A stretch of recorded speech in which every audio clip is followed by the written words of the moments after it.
Redfin publishing agent commissions on its website for its listings. So Redfin listings on the website are now going to show you what the buyer agent is receiving. So say they're getting 2.5 bananas or 2.8 or 3.1 or 3 or 2. Are they doing the percentage or are they giving? They actually show a percentage. They're showing the percentage, so They're not the showing a actual number. They are showing you a percentage, and then obviously that's going to be of the sale price. Of course. Yeah. And so here in their example, and there's a Realtor Mag link, and then inside of that Realtor Mag link is the blog that Redfin put out on August the 19th. Because I feel like sometimes when I do showings, like I'm printing out like the agent sheet and giving it to the buyer so they see what I'm getting paid too. Yeah. Yep. Yeah. And so this shows you here in their example, buyer's agent commission 2.8% in this example. Now, Redfin's not the first to do this. The Northwest MLS, I want to make sure I get that name right. Price per square. Seattle area MLS also has already done this, where they're showcasing what the buyer agent is receiving. And here's why, right? Let's get into why. Let's do that. Do you want to get into why, Nicole? I'd love to. So Redfin, they did a survey in last year. Was it last year? No, it couldn't have been last year. It must have been more recent. Anyways, they did a survey. I'll get you the date here in a second. Did a survey on how many of the buyers, the consumers, understand fully where or how the buyer agent, their buyer agent, is getting paid. Right. And over half of the people said they don't have any idea, or they're confused, they're not clear on how the buyer agent is being compensated. So before we move from that topic, though, I feel like they probably just don't care enough, because if they cared enough and you really wanted to figure it out, wouldn't you ask more questions? Well, do they care enough, or are they getting information like this from buyer's agents? Hey, how much am I going to have to pay? How do I pay you again? And then the buyer, oh, don't worry about me. I work for you for free. Then they might just go, oh, well, geez, I hope no one's saying not that. Saying anything here. I mean, if anything, they're saying that the because it's not really even in my mind. Or they say a lot of times, oh no, the seller's agent pays me. The seller's broker pays me. Don't worry about it. The seller's agent pays me. And they go, okay. Yeah. Seller's agent's going to pay you. Seller's agent pays you. And so then a lot of times they don't say anything after that, but there's probably still questions. How are they paying you? Like, is that a percentage of the sales price? Is it a flat fee? Are they paying you hourly? Like, am I going to get, have to pay more in closing costs? Is this part of my closing costs? There's a lot of uncertainty there. I don't know. I certainly think that a lot of, buyers probably working with really good agents fully understand, and certainly people who have, first-time home buyers, I bet you there's massive confusion. But it's somebody that's sold, they get it because now they're hiring an agent, and typically how it works. And this, a lot of this right here, by the way, is just stemming from the big class action lawsuit that's kind of hovering in the clouds somewhere over this industry right now. Because it deals with the buy side. But if you're selling your house as a consumer, you understand, hey, I'm going to be offering out, or my broker is going to be offering out a percentage of the commission, right? Like for us, if we're getting 6 bananas, we may offer out 2.5 bananas and keep 3.5 and show that up front to the listing agent. But do the buyers, when they're looking at 5 different homes in a tour, do they see what their buyer agent is receiving should they choose one of these homes to be the one that they purchase, right? Is it 2, 2.5, 3?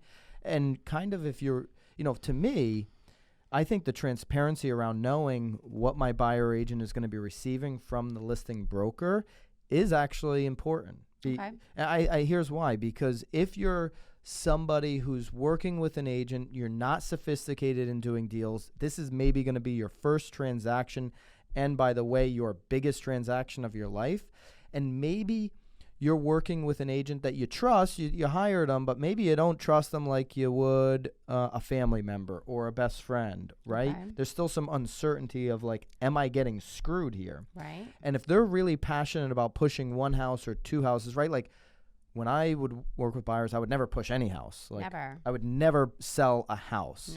No. Because that's, in my opinion, as a buyer agent, the way to show that you have absolutely no value. If you start pushing houses on your clients, But why are you pushing this house so much? Are you getting 3 bananas and you would have only gotten 2 maybe rotten bananas on this one here? Is that why you're pushing the house so much? Yeah, so I'm hearing all of that. I also, I've actually received checks from buyers because they felt as though I didn't get paid enough for the amount of time that I gave them, which was, I gave it back because that is not allowed. But I think I know that we're sort of concentrating on you're concentrating on sort of the negative side of a buyer's agent, I guess. Well, actually, what I'm concentrating on, I'm hearing you. I feel like there's so many conversations to be had around it. I do agree that, it does obviously show transparency, but I also would really like to think that buyers are just like, because again, but what's the problem with more transparency? I believe. No, I'm not against it. I'm not at all against it. You just would hope that buyers are just also not like. I don't know. Like, okay, so to me, there's 2 parts of this conversation. Yes. One, we need more transparency in real estate, and I believe I'm one of the agents that believes everything that we should see on the MLS, every stat that we see as agents. Oh, I'm not trying to hide it. I'm not. Oh my God, I'll show. I mean, obviously, like we're not even really getting 2.5 bananas because if you really want to see where all the money is going and what I'm really taking home is a whole nother story. That's a great point. The 2.8 is super misleading. Your buyer agent that you're working with is not receiving the 2.8. If they're on a brokerage and a team, there's going to be 2 splits right there. They're going to have expenses on this transaction, so there's going to guys, they're going to pay working taxes with them potentially for 3 years, right? And so people aren't going to likely they're going to see 2.8 and they're not going to do all of the math. Taxes are a part of that you don't see, right? Because this is off the top. So number one, I just believe, though, that all consumers should see market stats as readily available as agents do and all the information. Right. So I believe in that. Number 2, and what I've been screaming on the internet for about 7 years, if your business is buyer agent heavy, if you're a buyer agent by trade, if you're somebody who works with a lot of buyers and most of your business, the majority of your business is helping buyers, you are extremely vulnerable. You are as close right now to being dead as you've ever been in this industry based solely off of commission compression. It is happening everywhere around us on the buy side.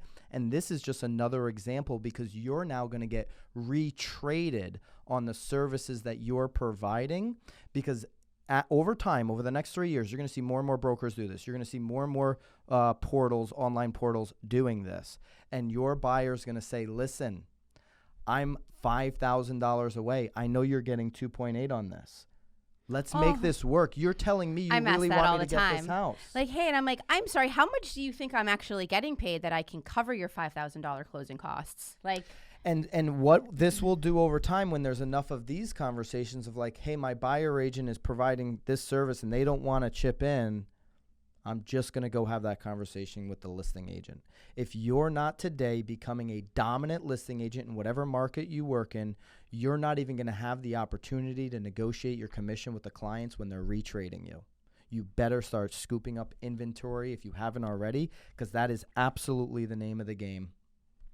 I agree. I guess you also just really desperately need to show your value. I mean, most buyers, I feel like, have been coming to me, especially from out of state, because they need to know about the town. They need I've got children, so they want to know about like the school, like so. Or carving out like a niche. Like you do need to show your value. You definitely need to show your value if you're going to stay in that space. And carving out a niche, like we talked about it on one of our magical marketing moments. Oh, it's not called magical anymore. With the House of Social Media, but like literally, if I'm an investor in this market, I'm calling you because I want to have the upside of not only you being able to find the deal because you've shown consistency in doing that, but in terms of your eye on, hey, if I were to buy this and knock this, what do you think about like the layout on the resale? Yeah. That's where you a great buyer agent can value, because you're right. I mean, they will just trade you, or they will go to the listing agent. Where, again, I mean, we go over those in scripts too. Like, is really going with the listing agent like your best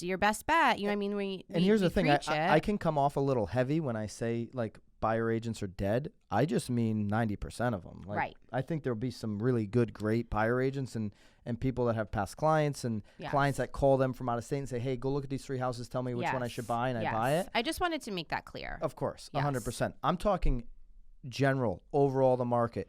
Like people that are sitting at the desk doing desk duty. We're going to go from on that as business. Yeah, we're going to go from 1.4 million people in NAR to 800,000, we're not going to see a repop back up to 1.4 someday. Like, we need less agents in the future. The end of the story. For sure. All right. Although, don't you feel like there's so many popping up? How many messages do you get? Like, hey, I'm going to get it. I'm going to get one. Yeah, lots. Holy. Lots. But that's consistent. All right. Okay. Consistent for a good market. Anyway, here we go. Racket number two. Okay. I'm ready. What'd you think about the first racket? It's great. It's great. It's great. Good.